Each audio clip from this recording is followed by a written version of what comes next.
Channel 3 early warning weather. All right, Mike Slifer has the day off. He'll be returning early next week. And across Connecticut, of course, our focus is on the end of the week weather-wise as more rain that could be heavy with embedded thunderstorms and even a few storms that could reach strong to severe limits will be moving through. That heavy rain will be renewing the threat for potential flooding across our state, given the saturated conditions that we have from the rain earlier in the week. So here's a model comparison, the American versus the European. Basically, and the general theme as of late, and will continue to be, it seems like, forecasting 1 to 2 inches of rain across the state, perhaps some locally higher amounts. So not, again, to the magnitude of what we dealt with earlier this week, but given how saturated the ground is, it won't take much for flooding concerns to increase. Also, by Friday, we're already in that level 1 risk for storms that could be strong, potentially severe. The big concern will be gusty wind in any of those storms that do develop. We'll, of course, be monitoring the situation. The WFSB weather app is a great resource as well.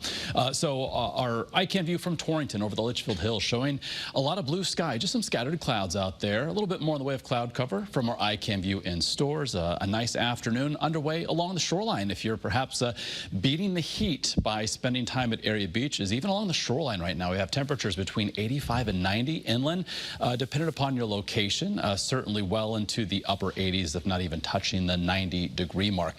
Dew point values after a brief reprieve yesterday back on their way up, and they will continue that upward progression, reaching oppressive levels. It's going to feel like tropical levels of humidity as we head Thursday, Friday, and all the way through the upcoming weekend. And that coincides with those downpours that we're expecting not only late tomorrow into Friday, but as well for parts of the upcoming weekend. So we have been tracking showers and storms developing along a boundary, drifting in our direction from the northwest. And so far today, showers and storms have stayed to the northwest of us, but a little bit more in the way of cloud cover in the northwestern corner of our state. But with high pressure offshore, that's also bringing in a wind that becomes more south and southwesterly. That's going to really pump in that tropical humidity. This front seems to wash out a bit. Another one will take a run at Connecticut and basically stall over the region, and that will give us those enhanced threats for heavy rain and flooding later this weekend through the upcoming weekend. So overnight tonight, upper 60s and low 70s, running above average temperature-wise for this time of year. Also, it's going to be on the muggy side. Some patchy fog develops.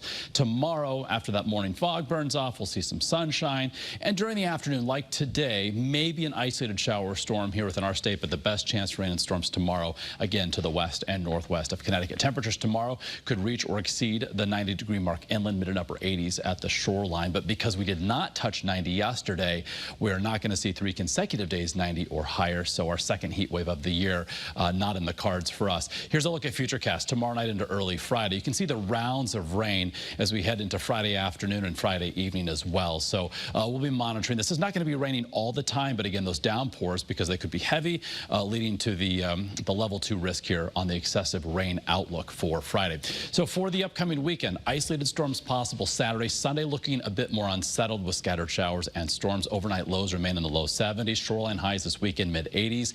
And for next week, we may squeeze out a dry day Monday before another chance for some rain and storms Tuesday. Next Wednesday, we could finally see some relief from the heat and as well the humidity.